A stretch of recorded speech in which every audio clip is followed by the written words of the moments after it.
여러분 안녕하세요. 이용준 전문가입니다. 제가 오늘부터는 곰곰이 생각을 해보니까 여러분이 필요한 게 종목에 대한 부분도 필요하겠지만 이 HTS 설정법부터 어떻게 해야 이용준이 픽하는 종목을 찾는지 그런 과정들이 굉장히 필요하다고 생각했어요. 그래서 교육 영상을 오늘부터 한번 시작을 해볼까 합니다. 첫 번째 교육 영상은 HTS 설정법에 대한 내용을 말씀드릴 텐데요. HTS 설정법 같은 경우는 가장 기초적인 내용이기도 하지만 가장 필요한 내용이기도 하고 이 교육 영상에는 아주 디테일하고 세부적인 내용까지 한번 다뤄서 키움증권 기본으로 해가지고 화면 번호하고 그 화면 번호 속에 설정되어 있는 설정값도 공개를 해드릴까 합니다. 그러니까 방송 잘 보시고요. 두 번, 세 번 돌려보시면서 배울 수 있는 점 그리고 도움이 되는 점들은 쏙쏙 커닝해 가시면 좋을 것 같아요. 오늘 교육은 키움 HTS 기준입니다. 물론 여러분들은 대신도 쓰고 미래도 쓰고 농협도 쓰고 많이 쓰겠지만 가장 개인들이 많이 사용하는 키움 HTS 기준으로 해가지고요. 오늘 방송을 하겠습니다. 첫 번째 일봉 차트인데요. 이거 너무 쉽다 이렇게 생각하지 마시고 처음부터 끝에까지 다 설명을 해드릴 테니까 꼼꼼하게 확인하시면 돼요. 일봉 차트는 기본 세팅 값이 5일과 10일, 20일, 60일, 120일 선이 있고요. 어떤 사람들에 따라서 240일도 보시고 300일도 보시고 어떤 사람은 1000일도 보시는데 저는 이렇게까지는 보진 않아요. 가장 심플하게 저는 어차피 홀딩하면 맥스로 3개월이고 보통 일주일 안에 매매를 끝내는 스타일이기 때문에 단기 이평선인 5일, 10일을 급등선으로 보고 있고요. 20일이 혹시 깨지면 생명선이기 때문에 손절해야 되는지 악재가 나와 있는지 확인하는 선으로 보시면 될 것 같습니다. 그리고 60일, 120일 선 같은 경우는 장기 이평선으로 보기 때문에 저는 5일부터 120일까지만 본다 이렇게 말씀드릴 거고요. 그 다음에 가격 차트 설정인데 봉들이 색깔이 가려져 있는데 저는 이 영역 채우기 부분에서 이 채우기 비움을 합니다. 일봉 차트의 영역 채우기 부분에 대해서 설명을 드릴 거고요. 그 다음에 여러분이 궁금하신 제가 매도하는 타이밍을 항상 말씀드릴 때 여기 정도까지는 올라갈 거예요. 여기서 매도하시면 됩니다. 이렇게 말씀드리는 게 저는 피봇 1차와 2차 선을 기준으로 많이 보고 있거든요. 그렇기 때문에 이걸 설정하는 법. 그 마지막에는 여러분들이 가장 궁금해하시고 가장 많이 알고 싶어 하신 일목균형표 설정하는 법까지 알려드릴게요. 어렵지 않고 이 많은 부분 중에 엑기스만 뽑아서 차트를 설정하고 있으니까 이 방법을 오늘 설명을 드리겠습니다. TCC 스틸인데요. 이번 같은 경우는 차트를 보시면 종목명은 이렇게 되고 지금 보시면 이 많은 선들이 있어요. 심플하게 보시면 이평선은 5일, 10일, 20일, 60일, 120일 이렇게 보고 있는데 심플하게 보면 여기 밀집되어 있는 선 중에 이 선은 5일선, 11선, 빨간 선은 21선, 그 밑에 녹색 선은 61선, 그 밑에는 121선. 여기까지만 봅니다. 왜냐하면 뭐 200일이건 300일이건 600일이건 1000일이건 설정을 할 수 있죠. 선이 너무 많으면 사실은 본인 매매 스타일하고 안 맞았어요. 저는 단기 매매 스타일이고요. 1주에서 늦어도 2주 안에는 끝낸다 이렇게 생각되고 당일에도 매매를 끝낸다 이렇게 생각하고 있기 때문에 저는 이평선 설정은 이렇게 하고 있습니다. 일목균형표의 구름대인데요. 이것도 잠시 후에 세팅법 키움 HTS 기준으로 설명을 드리겠습니다. 자, 첫 번째 이동평균선 설정법인데요. 화면 설정에 들어가시면 되는데 이제 본인마다 틀리겠지만 HTS에서 이평선을 더블 클릭하면 이렇게 화면 설정법이 나오거든요. 지표 설정법이고요. 가격 이동평균 이렇게 나옵니다. 보시면 본인이 여기 마음대로 입력할 수 있어요. 10일, 20일, 80일, 160일 다 할 수 있지만 기본 세팅값인 5일에서 120일까지 설정을 해놓고요. 나는 200일, 300일, 600일, 1000일도 하겠다. 그러면 추가적으로 세팅을 또 할 수 있어요. 하지만 선이 많다고 해서 매매를 잘하는 건 아니기 때문에 저 같은 경우는 5일에서 120일까지 설정하고요. 가격은 종가 기준입니다. 이평선은 단순 기준인데 어떤 사람은 이평선을 지수 기준으로 하시는 분이 있는데 아무 의미 없다. 핵심은 이평선은 많은 사람들이 보는 이평선을 나도 봐야 된다 이렇게 설명드리는 거고 이거 지수 기준으로 할 필요 전혀 없다 이렇게 먼저 말씀드리면서 단순으로 설정하시면 된다를 말씀드릴 거고요.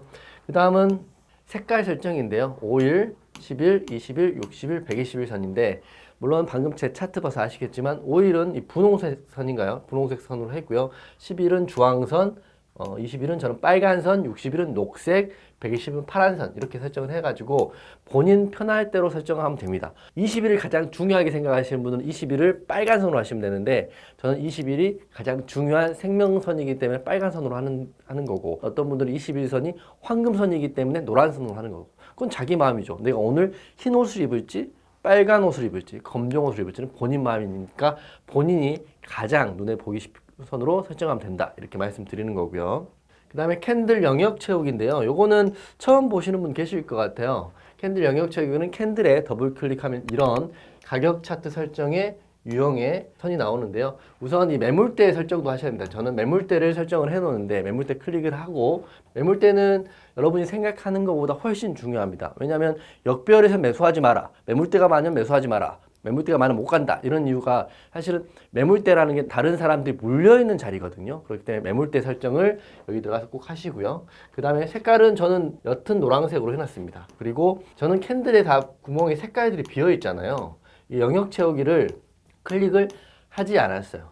왜냐하면 이평선이 이렇게 지나가는데 이 색깔이 채우기가 돼 있으면 이평선 여기를 관통하는지 하락하는지 상방하는지 정확히 알 수가 없거든요. 저는 캔들을 다 빈통으로 해놨어요. 빈통으로 보면 아주 미묘한 선들의 흐름도 확인할 수가 있는 거죠. 이게 관통을 하는지 올라가는지 확인할 수 있기 때문에 저는 영역 채우기 없음, 그리고 매물대 설정을 했기 때문에 캔들 영역 채우기는 저는 없습니다. 하지만 여러분은 하기 나름이죠. 근데 업계 해보시면 이평선의 지지와 저항 보기 훨씬 편하거든요. 그래서 여기까지 좀 확인하시면 될 것 같고요.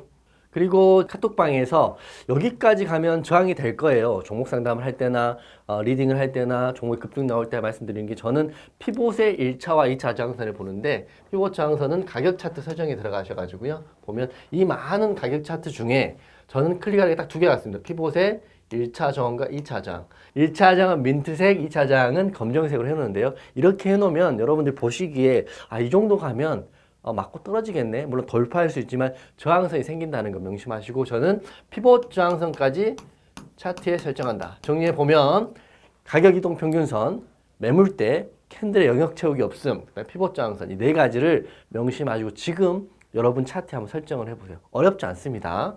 그리고 일목균형표 같은 경우는 일목균형표가 굉장히 복잡하거든요. 선행 스팬, 후행 스팬, 구름대 상단, 하단 굉장히 복잡한데 저는 여기만 써요. 일목균형표를 클릭을 하시고요. 기본값으로 9, 26, 52로 설정합니다. 기본 세팅값이 다 의미가 있는 거예요. 이렇게 설정하시고요. 저는 이 전환선, 기준선, 후행 스팬, 선행 스팬 중에 선행 스팬만 확인합니다. 이 두 개 클릭하고요. 구름대를 보기 위함이고요. 보시면 구름대가 나오면서 구름대, 이 종목이 구름대 상단에 있는지 하단에 있는지 구름대를 돌파하고 있는지 확인할 수가 있어요. 물론 이 많은 값들을 설정할 수도 있지만 실제적으로 볼 수가 없어요. 차트는 하나인데 수많은 지표와 이동평균선과 가격 설정표가 들어간다고 한다면 복잡하기만 하지 심플한 게 최고 좋은 거예요. 그래서 본인이 제가 이 값을 드릴 테니까 설정을 한번 해보시고 필요한 값이 없으면 삭제하면 됩니다. 저는 수십 년 동안 매매를 해보니까 이 값 정도까지만 알면 매매하는 전혀 이상이었기 때문에 선행 스팬까지만 설정을 한다, 이렇게 말씀드리겠습니다. 여기까지 말씀드리고 실제 제 HTS 화면 보면서요, 방금 알려드린 값을 적용해보면 좋을 것 같습니다. 화면 보시죠. HTS 화면이거든요. 제가 방금 파워포인트에서 보여드렸던 TCC 스틸인데 화면 그대로 한번 보여드릴게요. 종가 단순 기준으로 이동평균선이 5일, 10일, 20일, 60일, 120일선 가격 이동평균선 설정이 되어 있습니다. 그리고 제가 말씀드렸다시피 캔들은 다 보시면 구멍이 나 있어요. 캔들 구멍이 나 있다는 영역 채우기 없음으로 설정되어 있기 때문에 이동평균선이 관통하는 자리들을 세부적으로 볼 수 있다, 이렇게 말씀드릴 거고요. 그 다음에 말씀드렸던 게 일목균형표인데 저는 선행 스팬을 설정하기 때문에 이렇게 보이는 이 구름대가 심플하게 보입니다. 일목균형표 기본 세팅값으로 하면 기준선, 전환선, 후행 스팬, 선행 스팬이 가면서 차트가 굉장히 복잡해지거든요. 저는 그런 거 다 필요 없고 쉽게 말하면 이 매물대가 있는 곳인지 이 매물대가 없는 상방의 돌파인지를 알고 싶었기 때문에 이게 일목균형표 선행 스팬으로 설정해 놓은 거고요. 그리고 보이시는지 모르겠지만 이 얕은 노란색들은 매물대예요. 일목균형표의 선행 스팬 구름대하고요, 매물대와 거의 중복되는 내용이긴 하지만 둘 다 볼 수 있는 장점이 있기 때문에 저는 둘 다 설정을 합니다. 어떤 분들은 난 매물대만 있으면 돼, 나는 어떤 분들은 구름대만 있으면 돼. 본인이 결정하시는 문제지만 저는 매물대와 선행 스팬을 보는 거고요. 마지막 제가 말씀드렸던 게 매도할 때 중요한 저항선인데 저는 피봇 1차 저항과 2차 저항을 이렇게 쓰고 있어요. TC 스틸 같은 경우 오늘 상승이 나왔지만 아마 내일 54,250원이 되면 1차적으로 저항이 걸릴 것이다. 여기 돌파하면 그 다음 장은 56,800원일 거라고 제가 생각을 하고 시나리오상 매매를 하고 있는 거거든요. 이렇게 설정을 했기 때문에 오늘 방송한 내용 꼼꼼히 하게 보시고요. 혹시라도 화면 번호, 설정법이 좀 궁금하신 분들은 하단 댓글창에 질문 올려주시면 제가 답변 드리겠습니다.